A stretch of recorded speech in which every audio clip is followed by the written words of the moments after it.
The live TV, सच सबसे आगे।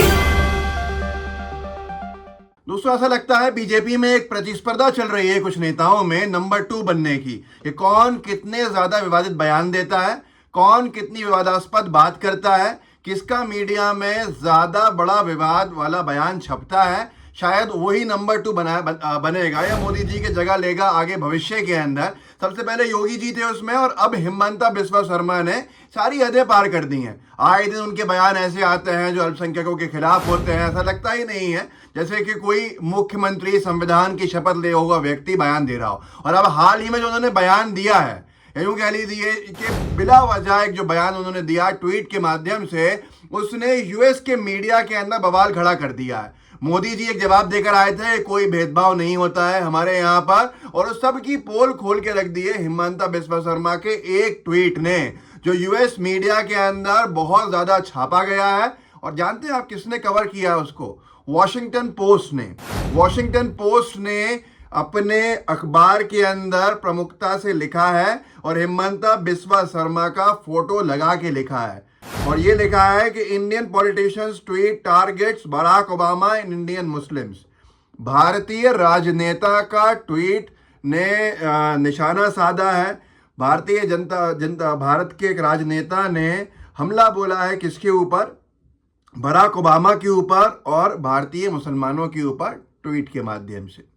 उनकी तस्वीर है, और इससे ये हुआ है कि मोदी जी ने जो बयान दिया था, जिसको बड़ा अच्छे से लिया जा रहा था कि कोई लोकतंत्र में भेदभाव नहीं होता, धर्म के आधार पर, जाति के आधार पर, एक दिन में ही उसकी पोल खुलवा के रख दी हिमंता बिस्वा शर्मा जी के इस ट्वीट ने, कि पूरा काला चिट्ठा जो है बीजेपी के नेताओं का वॉशिंगटन पोस्ट के इस आर्टिकल के अंदर छाप दिया गया। ये तक छाप दिया गया कि किस तरह से हिमंता बिस्वा शर्मा के राज में, असम में अल्पसंख्यकों को निशाना बनाया जा रहा है, अत्याचार किए जा रहा है। मैं आगे पढ़ के सुनाऊंगा, आपको समझ में आ जाएगा। इसलिए मैं कह रहा हूं कि एक प्रतिस्पर्धा चल रही है बीजेपी के नेताओं में, कि योगी आगे रहेंगे या हिमंता बिस्वा शर्मा आगे रहेंगे। असल में जगह जो मोदी जी की लेनी है, तो जाहिर सी बात है जिन रास्तों से मोदी जी का खुद का कार्यकाल मुख्यमंत्री के तौर पर निकल के गया, चाहे वो अटल जी के इंटरव्यू के दौरान दिया गया एक बयान हो, जो फेशियल एक्सप्रेशंस हों, या जो कुछ भी कहा है कि गाड़ी के नीचे जो बयान दिया गया था कि कुत्ते के पिल्ले भी आ जाते हैं, तकलीफ होती है, वो सारी चीज़ें हैं। अब उसी सब को दोहराने के चक्कर में ये फजीयत करा रहा है। जाकिर त्यागी ने लिखा है, हवा निकल गई पहिए की, इसी वॉशिंगटन पोस्ट के स्क्रीनशॉट को लगा के। क्या लिखा है आखिर, मैं आपको पढ़ के सुनाता हूँ, वो महत्वपूर्ण है। जो ये गोदी मीडिया तो उस पर चर्चा करेगी नहीं। वॉशिंगटन पोस्ट ने आगे लिखा है कि ये जो कमेंट है, ये ओबामा के दिए गए एक इंटरव्यू के बाद आया है, जहाँ पर ओबामा ने चिंता जताई थी भारत में प्रधानमंत्री मोदी के राज में जिस तरह से अल्पसंख्यकों के साथ बर्ताव हो रहा है, उन तमाम चीज़ों के ऊपर उन्होंने चर्चा करने को कहा था कि बाइडेन चर्चा करें इस इशू को लेकर। शर्मा मुख्यमंत्री हैं आसाम के, एक राज्य है, ये कौन लिख रहा है? Washington post. एक राज्य है भारत के अंदर नॉर्थ ईस्टर्न साइड के ऊपर, जिसमें सबसे ज़्यादा कॉन्सेंट्रेशन है मुसलमानों के ऊपर।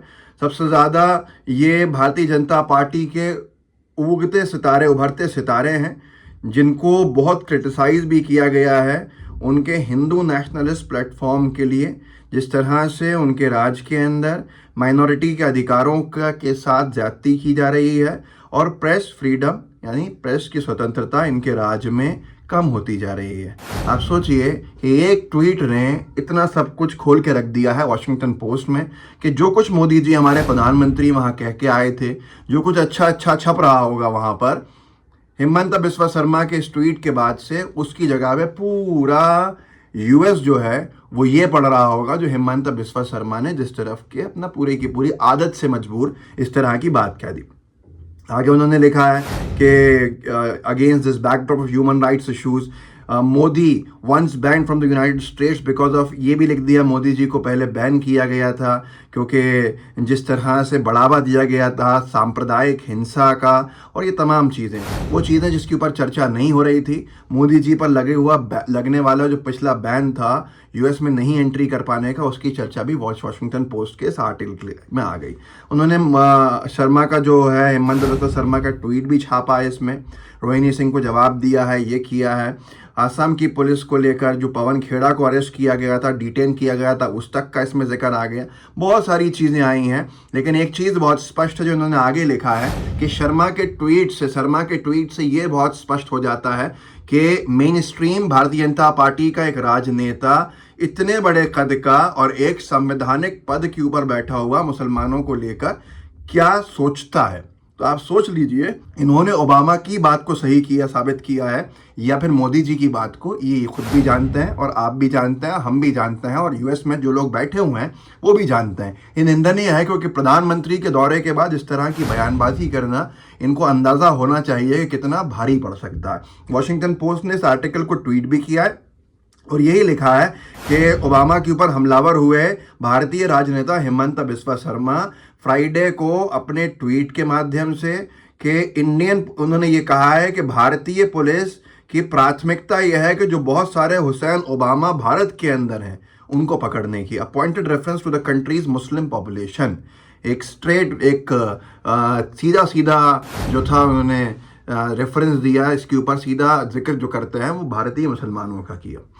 ओझा साहब ने लिखा है कि फॉरेन मिनिस्ट्री को ट्वीट करके कि आप शायद इस बात से अवगत होंगे कि डिप्लोमेटिक फॉलआउट किस तरह का है, इस तरह की तोपे चलाने से, इनके जो लूज कैनन्स चला रहे हैं, इस तरह के ट्वीट्स कर रहे हैं, ये वो भी जब एक पूर्व राष्ट्रपति यूएस का उसके अंदर इन्वॉल्व हो और सीधे एडवाइजिंग द गवर्नमेंट अकॉर्डिंगली। तो आप खुद सोच सकते हैं कि ये कितना घातक है जो इनके बयान है। और इसके बाद बीजेपी के कई नेताओं की शायद ज़बान बंद की जाए संगठन के स्तर के ऊपर, कि आड़े तिरछे बयान जो देते हैं, इससे बीजेपी की छवि तो खराब होती है, लेकिन साथ में भारत की छवि की साख भी दाव पे लगती है। और ये सब कुछ अगर कोई कर रहा है तो वो एक राजनेता हो तो ठीक है, लेकिन अगर वो मुख्यमंत्री पद पे बैठा हुआ व्यक्ति है तो आप सोच सकते हैं कि उसके राज में किस तरह के नफरतबाजी के काम हो रहे होंगे, अगर उसके दिलो दिमाग में इतनी नफरत भरी हुई है। हर जगह पे पुलिस भेज कर अरेस्ट करा रहे हैं बहुत सारे लोगों को। आज आसाम एक नया गढ़ बन गया है भाजपा का, कि महाराष्ट्र की सरकार गिरानी थी तो विधायक वहाँ चले गए। ऐसे ही अगर कोई बीजेपी के खिलाफ ज़्यादा वोकल है तो उसको डराने धमकाने के लिए सीधे एफआईआर आसाम के अंदर होना बहुत स्वाभाविक सी बात है। तो ये सारी चीज़ें हैं। एक बोले भारत करके उन्होंने एक पोस्टर डिज़ाइन करके वायरल किया है कि हेमंत बिस्वा शर्मा ने अमेरिकी मीडिया में मोदी का डंका बजवाया, नरेंद्र मोदी के भाषण की निकाली हवा। तमाम चीज़ें हैं। इससे पहले मदरसों को लेकर बयान देना, विवादित बयान देना कि मदरसे बंद कर दिए हैं 6000 मैंने और कर दूंगा बयान। एक मुख्यमंत्री को कितनी शोभा देता है इसका अंदाज़ा आप सबको है। एनबीटी ने इनका एक छापा था बयान, ये मदरसा शब्द विलुप्त हो जाना चाहिए, जब तक ये बच्चों के मन में घूमता रहेगा वो डॉक्टर इंजीनियर नहीं बनेगा। हेमंत बिस्वा शर्मा मुख्यमंत्री असम। हेमंत जी एपीजे अब्दुल कलाम मदरसे से पढ़ के कहाँ पहुँचे, साइंटिस्ट बने इतने बड़े, ये आपके लिए एक नाम काफ़ी है। क्योंकि आप जानते होंगे इतिहास में बहुत सारे नाम हैं जिनको बताऊंगा तो शायद वो आपको इतिहास की किताबें खंगालनी पड़ जाएं। तो आप दोस्तों से यही निवेदन है कि इस वीडियो को आगे बढ़ाइएगा, लोगों को जागरूक कर सकते हैं, ज़रूर कीजिएगा। जय हिंद, जय भारत। द लाइव टीवी, सच सबसे आगे।